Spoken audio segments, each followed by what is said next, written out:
Hi, everyone. Thank you for joining us for today's webinar. My name is Sonia Siddiqui, and joining us today is Nidhi. Hi, Nidhi. Hey, Sonia. Thank you so much for having me over. Oh, it's our pleasure. We're so excited for this one. This speaks to everyone who is new to Canada, who is on their way to Canada, and we're really excited for Nidhi to share this presentation with us. But before I hand it over, I see that everyone is slowly getting online. So I hope everyone understands that you are all on listen-only mode, and we will take your questions after Nidhi's presentation, and you can type them into the Q&A tab at the bottom of your screen, and we will be taking questions in there. And for best results, please use a laptop or a desktop computer using Google Chrome. If you are using mobile devices such as your cell phones or tablets, I recommend downloading the Zoom app. And just to tell you a little bit about ACCES, we've been around for over 30 years helping job seekers such as yourselves. We've served over 34,000 job seekers in the past year alone, and we work with over 2,200 employers, and that number is always growing every day. And we have over 30 tailored programs. Again, new additional programs coming up every few months. Check out our website to see what we have right now. These programs also include our sector-specific programs as well. We've got 6 locations in the physical locations in the GTA, and we've got our 7th location opening up in Newmarket. And right now we are currently hosting everything online, so that's pretty much our permanent location at the time, and until we go back into our physical locations. So everything is online. All of our programs are being hosted online. All our job search support is online as well. And I'll tell you more how to connect with us after this. So Nidhi, I'm going to hand it over to you. All righty, I'll just share my screen. Okay. So, all right.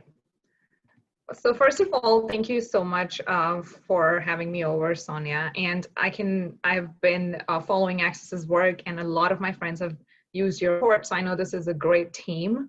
So thank you for all the work that you guys do. And everybody who's tuned in to the webinar, thanks for coming in, thanks for watching this.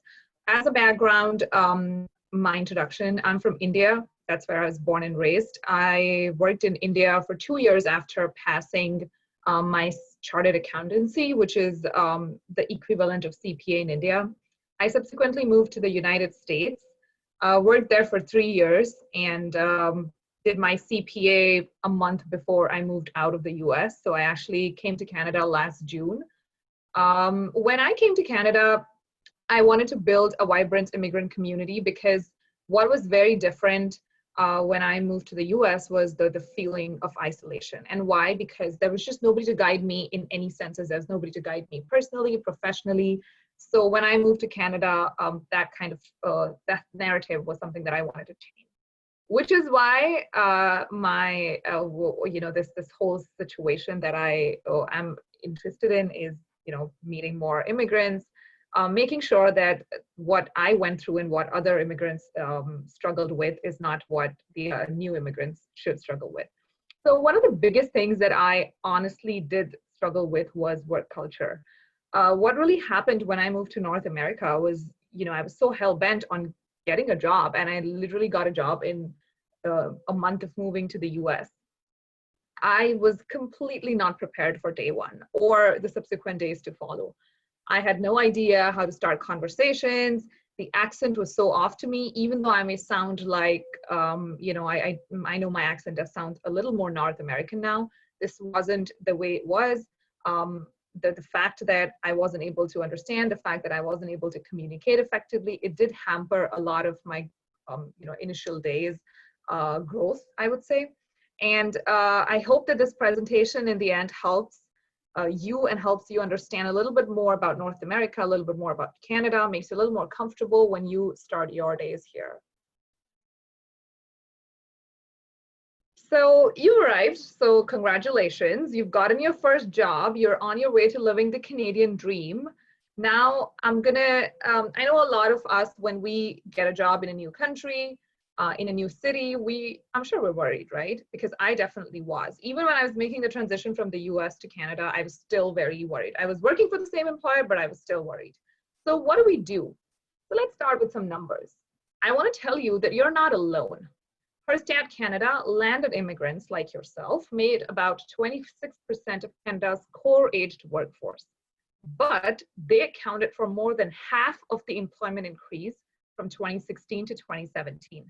What does that mean? Well, that means that you're not alone. There are many like you who are new to Canada, who are immigrants, who are doing this journey by themselves just like you. Your workplace understands that you have inhibitions, that you come from a very different country, that you've been raised in a different system, and they respect your background and they accept you as you are. So you just do you. You do not have to try to be someone else. Be confident in whoever you are. So for day one prep work, well, here's something that I want to really stress upon. Because I came from India in South Asia, most of us are not very punctual. If somebody says 6 a.m., for me, that would be 6:15 a.m. immediately. What was very difficult for me to understand was punctuality is the key here, not just for day one, but for life. So if you have your job, then what I would suggest you do is 2 business days before you start, map your commute exactly. So if you were supposed to reach to work at about 8 and you roughly know that the place is an hour away for you, I would look at Google Maps at 7 a.m., download all the travel related apps within GTA if you're in GTA, or whichever city you're in, figure out the public transport. If you're going to take a certain highway, make sure that you have your things in place. For example, if you're going to take a toll highway, you have everything in place. If you're not going to take a toll highway, then you have it. Just making sure that all the public transport timings are mapped, the highways are mapped. If you can, try to take that route to work 1 business day before you start, because that'll make you confident and also ensure you're at work on time. What I would also say is it's important to reach work on time, but do not make sure that you're in the parking lot at least 15 minutes before you're actually supposed to start working. You can go up later, you can show up at the reception maybe 5 to 10 minutes before your actual reporting time, but make sure that at least 15 minutes before you would want to be in your workspace. So punctuality is the key, not just for day one, but for life. This has to be followed forever. You have to make sure that all your meetings, you're up 15 minutes early. My thing is always keeping 15 minutes. This is something that was taught to me by my mentor when I once got pulled over by a traffic police. So he said, you need to keep a buffer of at least 45 minutes so that whatever happens, you are going to be there 15 minutes, at least 15 minutes early. So you want to make sure that you have all your contingency plans in place. You don't need it for day one, but for life, you do need it. You need to make sure that you're always mapping wherever you're going. The kind of field that I work in, which is internal audit, we tend to travel a lot between different locations. And so if you ask me right now, I'll be able to tell you what is the peak hour traffic. If I leave at 5:30, what time will I get to work? If I leave at 6:30, what time will I get to work? I have all of that literally learned and registered somewhere in my gray cells. So punctuality is the key. Make sure you're always on time. Secondly, again, growing up, we were tend to felt very conscious about what we're wearing. So choice of clothes became a big topic of conversation, at least for me when I was growing up.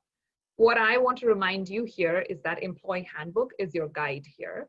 Make sure that whatever you pick to wear on day one or the subsequent days to follow is comfortable and it is meeting your employee handbook guidelines. If you're not sure, talk to your HR, but again, always dress according to your guidelines. You do not want to receive emails because that really happens. Your HR is going to send an email if you're not meeting the dress code of the employer. This goes, of course, for long. Always make sure that your workwear is ironed before. As for myself, right now we're all working from home, but when I'm generally on a regular work schedule, I make sure that I iron up my workwear an evening before. If you're starting out on a new role, you would want to iron it an afternoon before your day one. And of course, like I said, do not feel the pressure to look, to appear personable, to appear confident. No, that's all going to happen if you're in something that you're comfortable in. You do not want to be clumsy, and you do not want to be making a lot of noise about what you're wearing. You have to make sure that you get your IDs, paperwork, all your debit credit cards, your travel cards, and a couple stationery together in a bag. What I like to do is I like to keep a work bag, which actually remains untouched before and after work. That only has my work-related things. Of course, my IDs and all the important cards are in my wallet, which can probably come out here and there. But apart from that, even if it's my work stationery, my work notepad, it's all in that bag. And even though I'm working from home right now, that bag remains untouched. So that's really going to help you, because once you start working here, you realize that there are times that you have to be self-sufficient, that you do not want to not have a pen in a meeting or not have a diary in a meeting. So always make sure that you're prepared for the contingency. So now that day one is here, we've made sure that we are on time. We've made sure we're in comfortable workwear. We made sure everything that we need is with us. So now what do we need to do? So you need to go get a coffee. Make sure that your handshake and smile is confident and put together. And you have to get together a confident introduction of yourself. So two things that I actually learned here is if you're meeting someone for the first time, you always go do a handshake and say, hey, I am XYZ, nice to meet you. So in general, if I'm going and introducing myself to someone, I would probably go up and say, hi, my name is Nidhi, it's nice to meet you. If you're meeting someone you already know, it has to be something like, hey, how's it going? Or, hey, been long since we last caught up. How's everything at your end? So somebody actually pointed it out to me. Once in a social gathering, somebody that I knew actually told him, hey, nice to meet you. And he said, but well, we've already met. So make sure that you use these two sentences separately. For me, they were actually the same until somebody pointed it out to me saying, oh, well, we've already met. So then I know, oh, it has to be, hey, how's it going? Or hey, how are you? It is all about the warmth you exude, to be very honest, because none of us are 100% confident on any given day. But that shouldn't stop us from appearing to be living the dream. Whenever you meet, whoever you meet, wherever you meet them, make sure you're always 100% confident, or you appear to be that.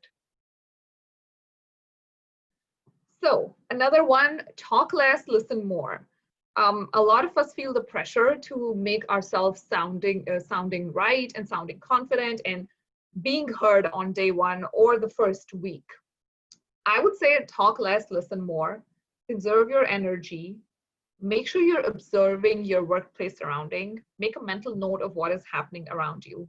For me, on my first job in the US on day one, I actually forgot where they showed me where the coffee machine and the toilets are, and I forgot, and I was really embarrassed to go and ask someone again, hey, can you show me where the bathrooms are or where the restroom areas are? So you do not want to be making mistakes like those. You want to make sure that you are talking less and you're listening more. You're making a note of everything. You're making a note of where everything is located, whether it's your stationery area, whether it's your printer area, whether it's where does your manager sit.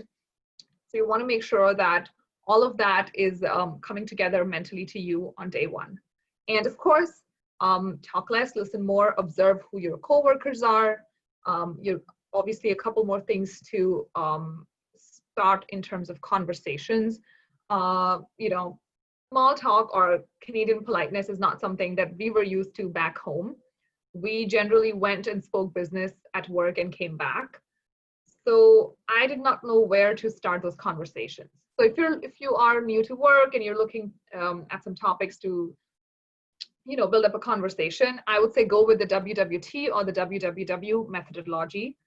These are terms that I've coined. I don't know if they exist, but this is what I always advise new immigrants to do. So you can either talk about weather, weekend, and traffic, because I know GTA traffic is a big thing, or you could talk about weather, weekend, and work. Now, work cannot be very detailed. You can make a general comment or a general conversation about work, something to the effect of, hey, how's everything at work? I hope you're doing fine. Or I'll tell you, weather is a big hit. It always, always, always works. So you can always talk about the weather, whether it's sunny, whether it's not so sunny, whether it's gloomy, it's cold.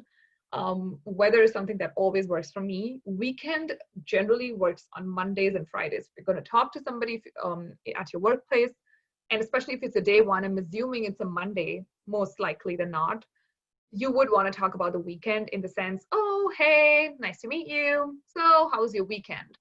That's a very good conversation starter.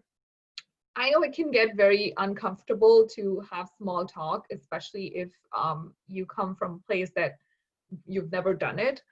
So all that I can say is that these three topics are very fluid. Once you start using them, you'll realize that they're actually easier than they look like. And you'll also get more confident about talking about these three topics yourself. Now, you have to understand boundaries here. Again, something that I think I struggled with a lot myself. In India, the boundaries were not defined.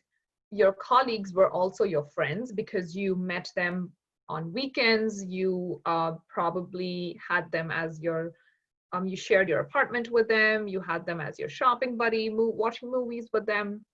Here, that's not the case always. Your colleagues are your colleagues.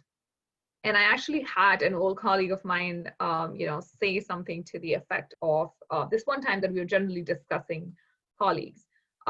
He said that, I have colleagues and I have friends. I come to work 8 to 6, I see my colleagues. After 6, I forget who my colleagues are and I go to my friends. Why would I mix those two? So I found that a very interesting perspective. So, which is why you want to always be aware of the fact that your colleagues are not your friends. You have to keep boundaries, which is why there are some topics that I advise you do not start a conversation on. For example, politics or religion. These are very personal, and most likely than not, they do not need to be discussed in a professional setting. Well, of course, if there's a conversation already and you feel like you want to add your opinion, do that, but if you're not sure of the impact that you're creating, I would say refrain from making comments in the first few days. Once you're sure of, you know who your colleagues are, you know them in and out, or you know them a little bit more deeper, then yes, go ahead and have these conversations. But if you're not sure of the impact, then I would say refrain. The topics to cultivate with your immediate colleagues would be music, sports, food, and travel. So for example, I travel in regular pre-COVID times. I used to travel about 50% for my work, and I used to travel globally. So I was literally staying with my colleagues, living with them, spending my weekends with them for half the year. But even then, we did not really know each other. These are the only 4 topics we stuck to. We spoke about music, we spoke about maybe work a little bit, we spoke about sports, food, and travel. We did not know each other's personal cell phone numbers. Because we had our company cell phone, we did not know who's married, who lives with family, where do they live, none of it. We saw each other at the airport, we went, we did the work, we came back, we saw each other in our offices again. So that is literally the boundary here. Your colleagues are not your best friends or your friends. They could potentially become your friends, but that is organic and it takes time. So make sure you're always within boundaries. Workplace communications. Now, a couple things that I, again, did not know, and now something that hits me when I see other people doing it is, okay, do not pick up the phone and straight up call people because, especially when they're colleagues, because that is not the chain that is generally followed in North America. You have to understand how the workplace prefers communicating. Of course, I've seen workplaces where you can, literally pick up the phone and call people on their cell phones. But in general, I would say that's more of the younger organizations. Most of the organizations still are, they prefer emails, you have Skype, phone calls, or, just walking up to their desk. So it could depend from your workplace to workplace. So make sure you're studying your workplace in the first few days to understand how your workplace prefers communication. What you also have to understand is drafting emails. Now, your colleagues could be using, to write an email, they could be using good morning, good afternoon, or they could be using hey, or they could be using hello or hi. So you have to be sure that you're always sending emails in the format that your team is working in. For example, when I moved from a big four where we used to actually send emails like hey or hi or hello, and I moved to one of my employers where we sent emails like good afternoon, good morning. That was a big change for me because I was the only one who would just send an email saying hey, hi, and I figured that's not how most people communicated. So, and even the signing off, whether it should be regards or cheers or thank you, that is also very important to notice. You do not want to sound or look like or appear like you're not in sync with the team. Always use spell check before sending emails off, and just make sure that you're always observant of how everybody around your workspace is communicating. Like I said, phone calls or texting are a slightly big deal here. So think before you do either of those. And texting also includes using services like WhatsApp. So what I would say is this is a very safe trick that I follow. I start off with an email. If they don't respond to me in a time frame that I want them to, then I'm probably going to call their desk phone. If and only if it is urgent, I will call the cell phone, preferably their work cell phone, or I'll drop a text without being too pushy.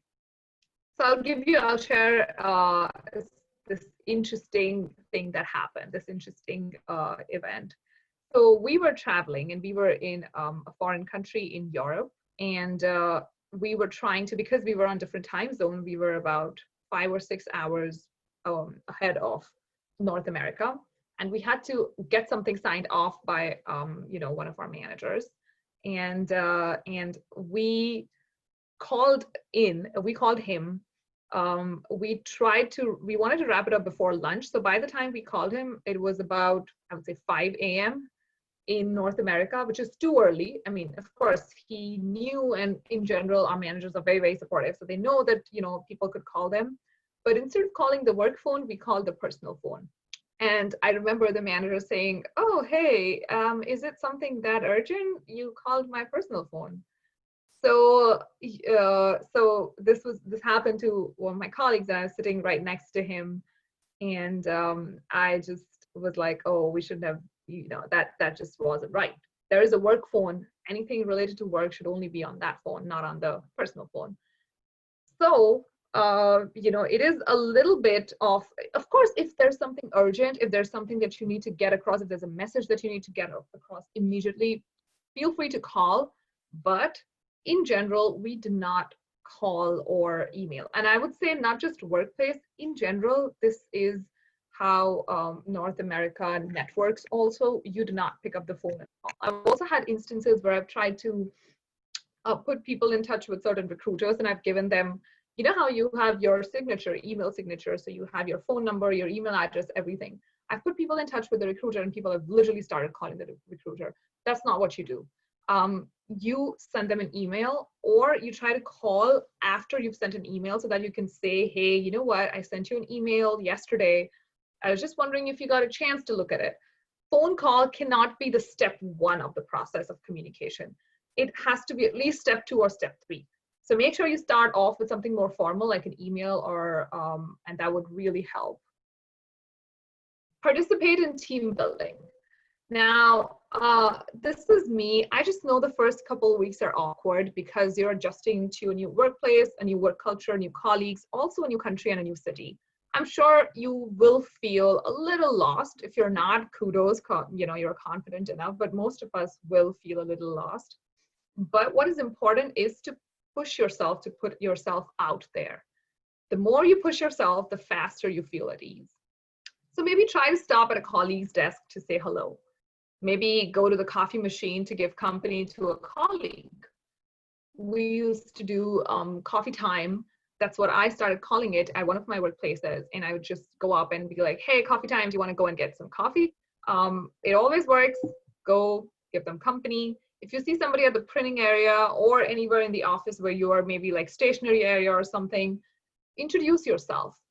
Just be like, hey, my name is Nidhi. I work with the XYZ department. I'm pretty new to this area, so I figured I'll go and self-introduce. And then, you could probably start the conversation, have some small talk, talk about maybe weather, work, travel, weekend, whatever. But yeah, always make sure that you're participating in team building. You do want to look like a team player, and you do want to come across as somebody who's making effort, who's pushing themselves to do better, to be a part of the team. What is also important and what always helps is learning about life here. I was very adamant on being who I am when I first moved. I was very, very adamant about them accepting me as I am, which of course they did. But I did not want to learn anything about North America. And that was a mistake that I made in the first year of my life. When I changed that, I started feeling much more comfortable, much more welcome. And I personally, by my own self, I started feeling like I belonged here. This became home very suddenly. So how did that happen? I actually started working on my knowledge of American and Canadian life when I first moved. That also made my conversations at work easier when I started going in for professional networking events. That also made those conversations easier when I was recruiting for one of my employers. That made those conversations easy as well. So it always gave me a very good head start, because now there are a multitude of topics that I can pick from when I want to have a conversation with someone. My favorites to go for, once I'm done introducing myself, once I'm done with the WWT or the WWW, then my favorite topics to go for are music, sports, and food. You can make your pick. I would say sports and music are a big hit. They always work. Personally, I'm not very interested in sports, but I do make an effort. I do make an effort to learn about it. I do make an effort to at least know what are the big sports, what is it that every person living here is following and is enjoying, and that's going to make your life way more easier. Work per workplace. So you have to set your expectations right at the beginning. Most of us who work in Western world, we know that it is always about quality and not quantity. I would say, again, my experience was such that we were expected to work XYZ number of hours when I was working back in India. So when I moved here, I thought that's how it is. That's how the whole system of corporate functions in any country. So I would always go in thinking, oh, I have to sit 12 hours today. But I realized that's not the case. It is always quality and not quantity. So as long as you're getting your work done, I would say a lot of employers do not really care if you're working 8,000 hours or not. So what you need to do is you need to understand the number of hours you're expected to put in. Make sure that conversation happens early on, even probably before you join. If not, then maybe on day one. Make sure that you are talking if there's any peak work season, if the role requires extra hours at certain times of the year. This is something that again happened to me when I switched my employer, and I was actually my day one, or my week one, not day one, my week one, I was sitting there till 6:30. And I had my director come up to me and he said, do you have any work? You're only here this is your first week. How are you here till 6:30?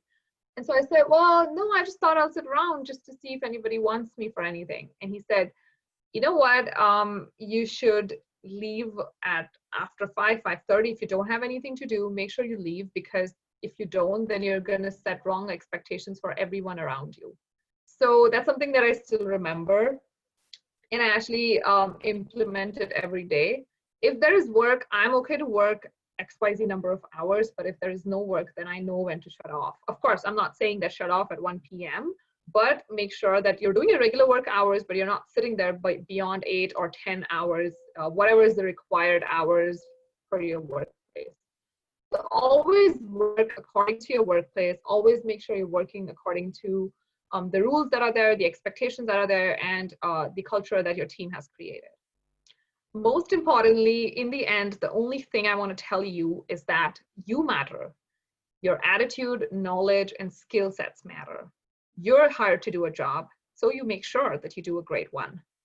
I will only say this, that it may seem a little intimidating, it may seem a little, you may feel a little underconfident when you're starting off, especially if you're not from a country where English is your first language. To be able to string so many words of English together in the first, get a meeting with somebody, or on the first day or in the first week, can be a little intimidating and difficult, and you may not feel most comfortable. But what I do know is that in the end, what matters is who you are, your knowledge, your ability to do work, your ability to provide solutions to problems. As long as you're able to do it, it does not matter how you're talking, what you're saying. Of course, these are going to help you become a part of the team more. All the tips that I shared, it's going to help you become a part of the team faster. But in the end, your job matters. So while you're focusing on your skill sets, on your communications skills, do not forget that you also have to do amazingly at the job as well. So make sure that you do a great job. I wish you all the best. And I know it's going to be a great journey. Thank you.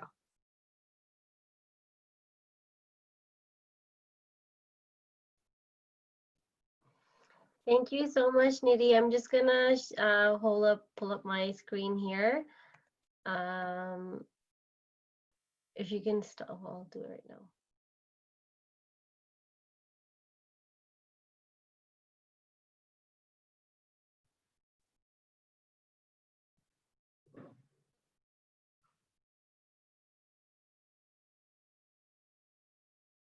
So thank you everyone for typing in your questions already into the Q&A tab. Aniti, thank you so much. That was so great. Those tips are, I think they're best because these are things that people will just learn on their own, and no one tells you these things. Like, you can't read them in a textbook, and like, you won't know. This is something that you know from your own experience, and thank you so much for sharing your experience with us.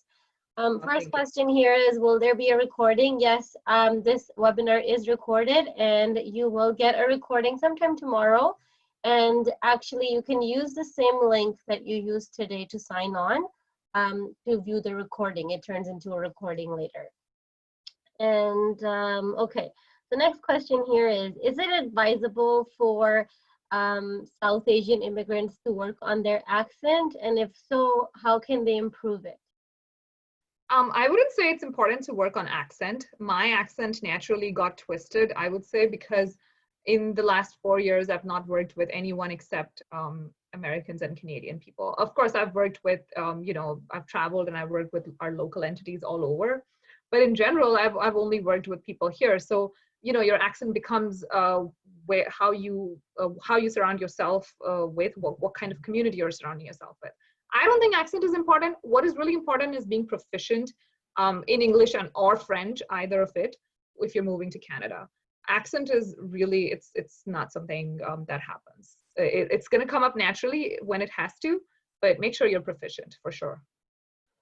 Thank you. Yes, you're absolutely right. I 100% agree with that.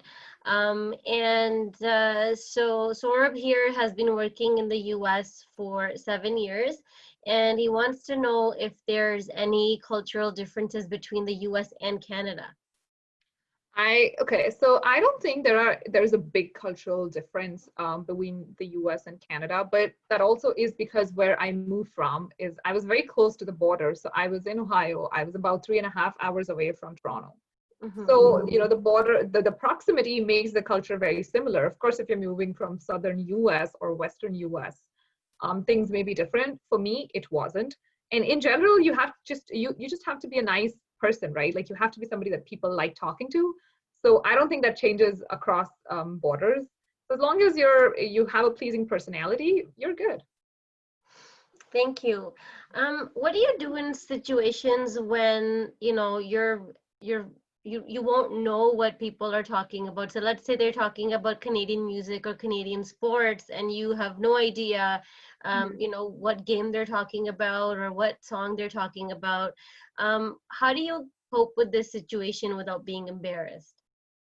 So I'm pretty much open about it. When it happened once that my friends were talking about NBA, and colleagues, not friends, but I had no idea what that is. And so I used to be pretty much open about it. And I went up to them and I said, hey, could you tell me what are the sports that you guys follow? And I made a note of it. So I was in Cleveland, so I made a note of Cleveland Browns or, you know, the Cavs, and I took some, I went home, I did my research, took some of the players' names down. I started working on that. But I'm, of course, to start off the conversation, I'm not embarrassed to go and tell, hey, you know what? I haven't heard this song. Which song is this? And could you possibly tell me who the singer is? Because I'm really interested to know which song is it that so many people like or so many people are discussing. Thank you. I agree. That's what you have to do. If you don't know, there's no harm in asking. Mhm. And so what are the general workplace hours in Canada? Is work life as stressful as India? Well, I would say yes and no, because like I said, it is always quality. So you have to always, on each day that you're working, you may be having a rough day personally, but you still have to perform every day. So quality is always the king. So I don't think that there are pros and cons to it. I don't think it's comparable. I would not want to compare the Canadian work life to India. Personally, do I like it? Yes, because I've been doing this for 4 years. I only worked in India for 2 years. I've kind of forgotten what that's like because all of that history has been overwritten by what I've experienced here. And do I like it? I love the way work functions here. I'm glad that I'm able to switch off work, which I remember did not happen when I was working in India. I wasn't able to switch off work. I was always working even when I was not working. I was always thinking about work. That happens here. You're able to switch off completely. Yeah, I would agree. I think it's like 9 to 5, 5 o'clock, you are switched off and you're ready to Mhm. go home. Right, In most cases, I mean, unless there's deadlines and last minute projects that you're working on or something like that. And it also depends on your role in a right. project, right? Mhm. So, Yeah, but normally, people are pretty good at leaving at a certain time. It's also because they have to go pick up their kids from daycare at a certain time, true. Yeah, or yeah. yeah, or like stores close at a certain time, so everyone has a schedule every day, so Mhm. they do need to get out at 4:30 or 5 o'clock because it's clockwork from then on. Oh, true. I So completely i agree. i think that's, if that helps your answer, maybe. And For sure. another question, good, these are really good questions, thank you Yeah. everyone. What if there's a conflict at work? So you have a disagreement with your coworker. How do you resolve it? Do you talk to them one-on-one or do you get your boss involved? I always get my manager involved, but it depends. I love my manager, the person that I report to currently. Part of the reason why I did not even consider switching, because I'm 100% remote now, is only because of my manager. I'm telling you, a good manager can make your professional and personal life amazing. So I do have. It's not like we don't have workplace conflicts, but if you think that there is something major that is affecting you, make sure that you go and talk to your manager first. Make sure you take your reporting manager into confidence because you have to show the faith first. It's always because I've gone and shown faith into my manager whenever I've discussed my work related issues with him, that I know that he knows that I've put in faith in him. So I know he's going to perform. So, and if you feel comfortable with your colleague, of course, go and talk to them. I've had somebody do that with me. I've had a colleague, come and talk to me about conflict, and when we were traveling, and so that worked out fine too. But you never know if you don't know how your colleagues are going to take it. I would say go and talk to your manager as well. In general, I'm not very sure. I'm still not very confident of how my coworkers are going to take my if I'm trying to resolve a conflict with them, I don't know how they're going to react to it. So I always like to keep my manager informed, and I like to go that route. But if you feel that you have that comfort level for all good reasons, please go and talk to your colleague directly. And I agree with both cases. It depends on like how your relationship is with your colleague. Mhm. And at that time, it's better to just solve it between the two of you. Yeah, No need to escalate it. But if you feel like you don't have that sort of relationship with your colleague, and might even put your job at risk, I would get yeah, your manager involved. manager. So Yeah. 100% yes, I agree. Thank you. Have you ever been part of workplace politics? Have you ever faced that at work? And I mean, I would say, like, don't all of us face it. It's how you look at it. It's how you approach it. I let my work talk for me. I do not like the politics talk for me. So I'll tell you this, if you're working hard and if you're smart and if you know how to get the job done, if you can be trusted with quality, politics will not affect you. So like I said, it really depends on how you take it. I'm sure there is workplace politics. I'm not involved in it because I don't think that affects my work in any ways. If I'm able to get the work done, there's just no way somebody can come and say, oh, well, you didn't do a good job. Well, I did. There's proof.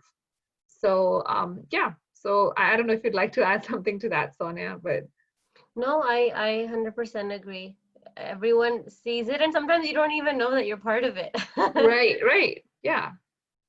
All right, so next question here is it okay to stay back in an office longer, even if it's not work related? Like maybe you're taking a training course, something after work for your job, but I mean, it's not really for your work. Is it okay to stay back in the office and do something like that? It depends on what you're interested in. If I am doing, especially at this time when we have COVID and we're depending a lot more on technology, I've been trying to do a lot of data related trainings and courses only because I believe my personal improvement is it's my personal responsibility. Nobody else is going to take responsibility for it. So if you're doing a training, you're doing it for yourself. You're not doing it for the job. So that is not even work related. Like it's not work hour at all. Irrespective of where you're sitting and doing it, you're doing it for yourself. So if it is training, that's personal. I don't think trainings are, unless they are ethics related training that you have to do to be on the job. If you're doing regular trainings for yourself, I mean, that's not work related. That's your career related, and that's personal. Thank you. You spoke about an ATS resume. Can you elaborate on that again? Like, do you have to get it done by someone or? Not really. Well, I would say ATS is still very widely used, at least in North America up until now. So I wouldn't say that you have to get it done you don't have to like really go to a resume writer, etc., and get all of that done. But you do have to make sure that you're customizing your resume according to the job description.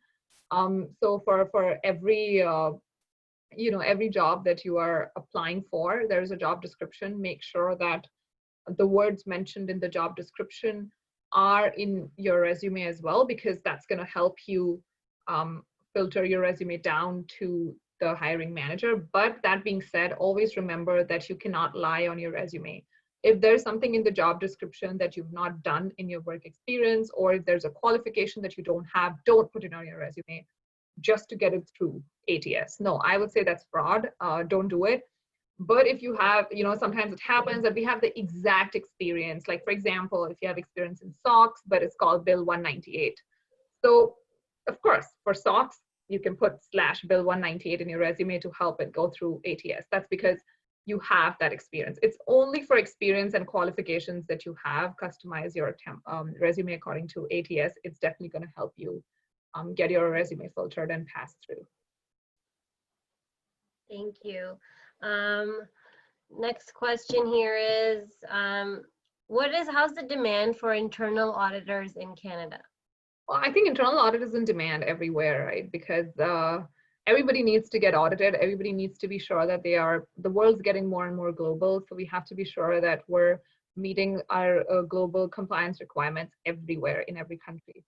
So whether it's a Canadian company, whether it's a European company, whether it's an Indian company, as long as they have businesses that relate compliance concerns, yes, they will need internal audit.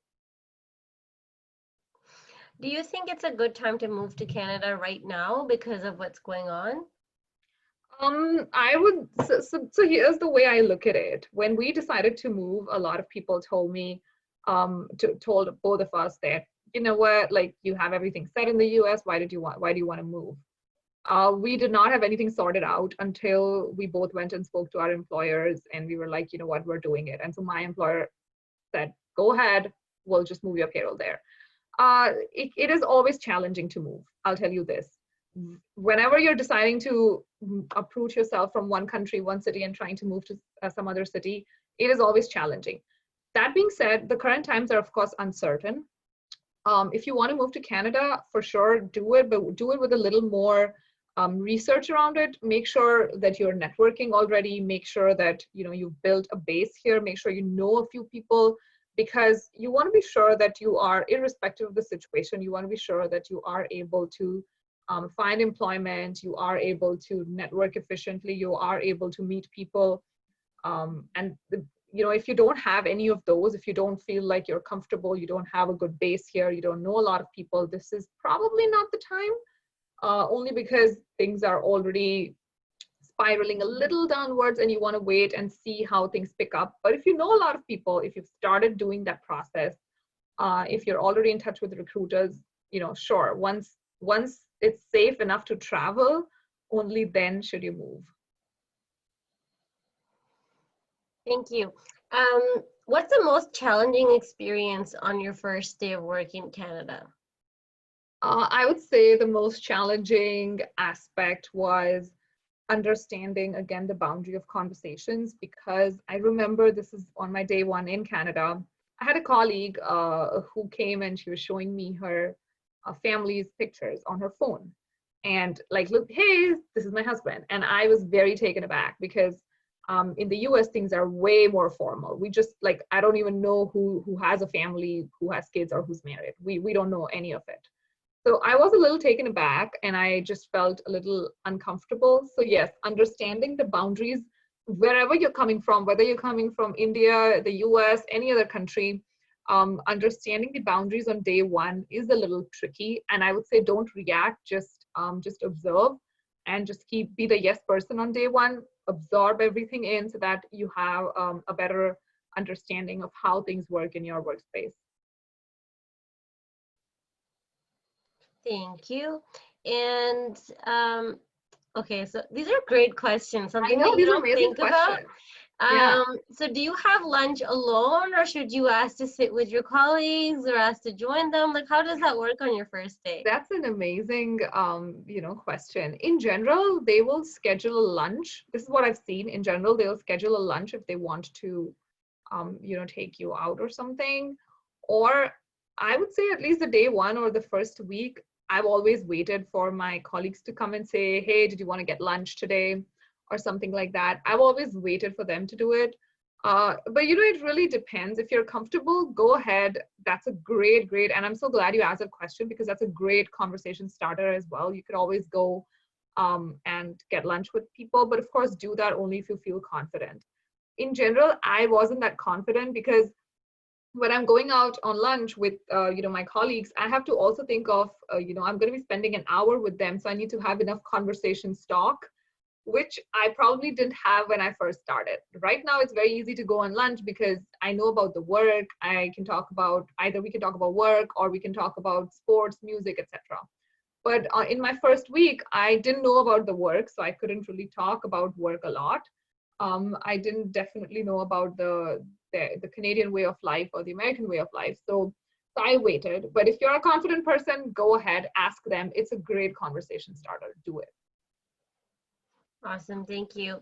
And this is a big question, but maybe you can give us a few tips on how to deal with culture shock.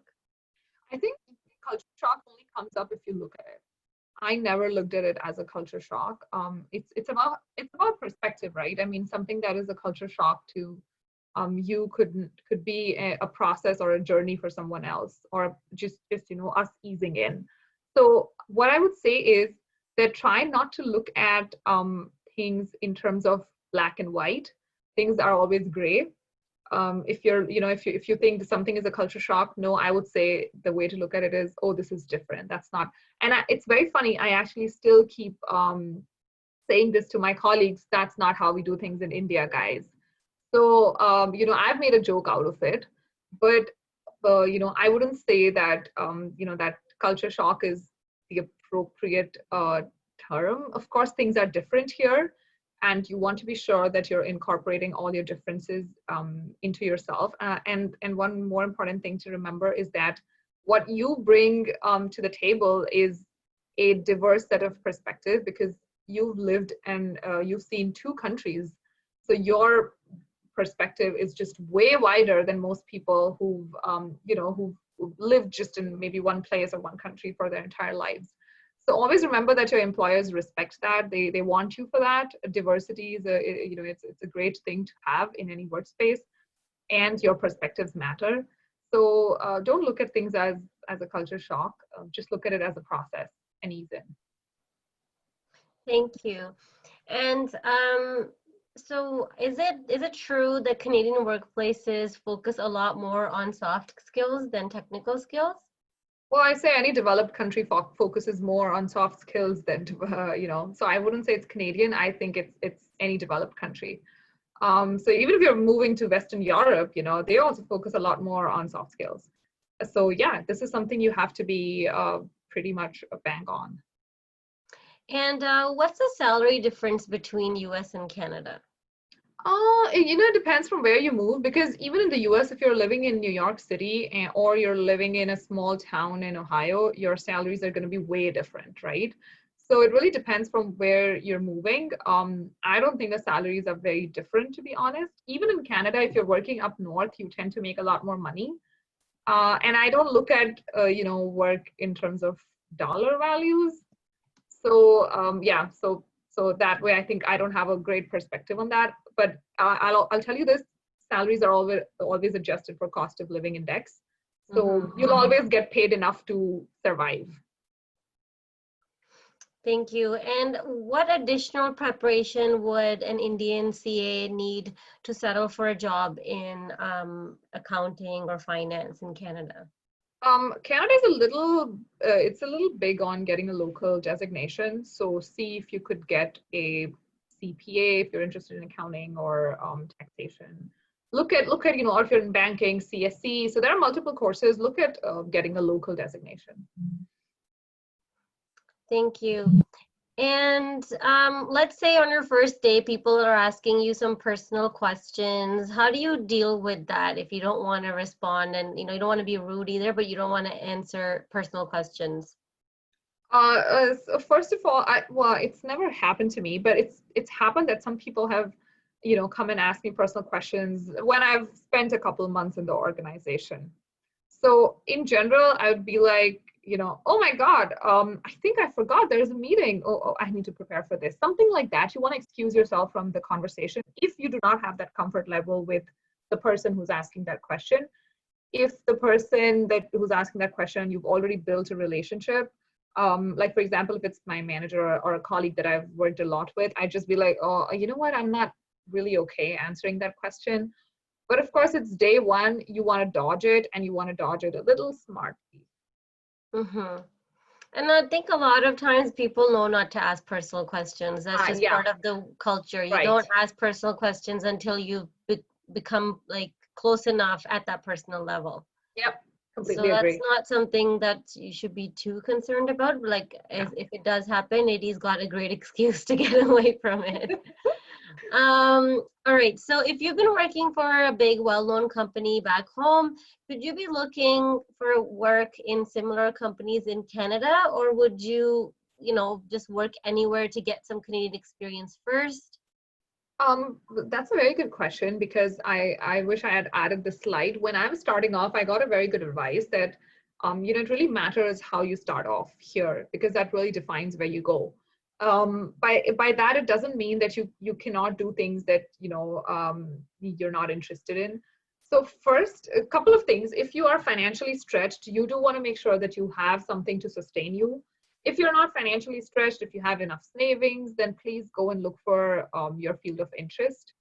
I wasn't too financially stretched and things happened within a month, so I got lucky. But that's not going to happen. The times have obviously changed. So that's not something that can happen to everyone. You may be able to find a job on day one. It may take 3 months. So depending on how much you can stretch financially, make that decision. But yeah, if you can, stick to something that is of your interest. Thank you. Is it okay to socialize with your coworkers outside of work? Like, do you think that it's normal to build friendships at work? You will socialize, but you'll socialize, you'll go out, you'll probably get dinner, you can go out, grab a couple of beers with them, etc. But you wouldn't really like, how you know your colleagues' families or how you've been invited to one of your colleagues' weddings back home, maybe. I would say don't expect that kind of a friendship. If it happens, it'll happen organically and you'll come to know of it. But if it doesn't, you want to go in with with the right mindset. In general, that's not expected here. In general, colleagues are colleagues. They're not your friends. So even when you're socializing, make sure the conversations are always limited, and make sure that you're never talking, things that can start an argument or a debate. And don't get too personal also. Like, don't just don't. Thank you. And interviewing, is it any difference in the US and Canada? Not at all. No. All right. And is it true that you shouldn't apologize for your English? Oh, absolutely. I mean, my thing is, and like I said, I've actually said that's not how we do things in India. This one time I was trying to explain patents to someone, and in India, I think we pronounce it patents. So I kept saying patents, patents, patents, and the person did not get it. And so he had me write it on a whiteboard. He said, could you please write what you're trying to explain? This is during a PowerPoint presentation at work. And then, this was, I think, my third or the fourth month. And so he's like, oh, you mean patents? That's not how we spell it in North America. That's not how we, pronounce it in North America. And I said, yeah, exactly. That's also not how we pronounce it in India. So what's funny is now I say patents. That's because of, just using the term so many times at work. But the first time it happened, I wasn't apologetic about it. We come from a country where English is not our first language, so we don't have to be apologetic about it at all. Thank you. So if you are a team or department leader where you're managing people, how is it how easy or difficult is it to culturally, manage all these people that, everyone has different backgrounds? And let's say like you're the newcomer, but everyone else is as Canadian as they can be. Yeah. So my current team is actually, we're all like, we came to the US or Canada when we were very young. I moved in as an adult, but the rest of them came in very young. So most of them are from different countries, and so all of us have our own quirks. So I've seen that the managers are extremely careful about, dealing with anything work related, very being very sensitive to, all cultures. So we have people from Africa, China, Europe, I'm from India. And so in general, our managers always come up and ask, hey, is it okay if we do it this? Would you mind? Do you have any concerns, et cetera, et cetera? So you always want to be mindful that, even though they are people maybe Canadian enough, they're not really like Canadian because they do come from a very different background.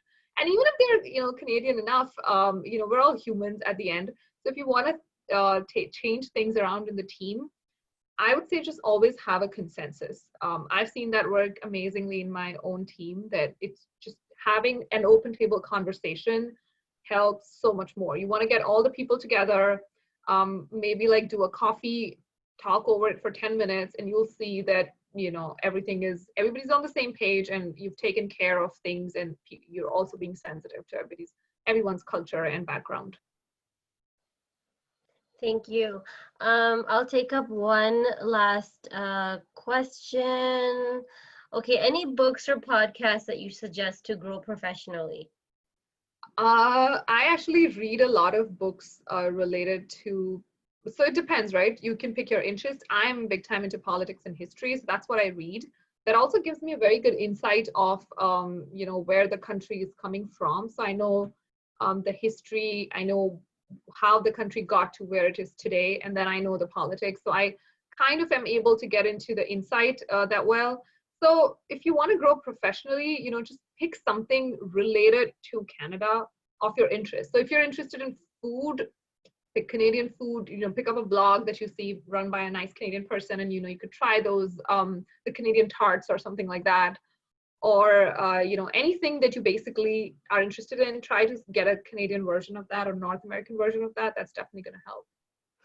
Perfect. Thank you so much, Nidhi. That was a great webinar. And honestly, like I said, we would never get these answers anywhere else. You don't see them written somewhere. And I'm so glad that everyone was able to ask such questions that, maybe they'll be too embarrassed to ask in person. So I'm so glad that we were able to answer all these questions and so well. So thank you so much, Nidhi.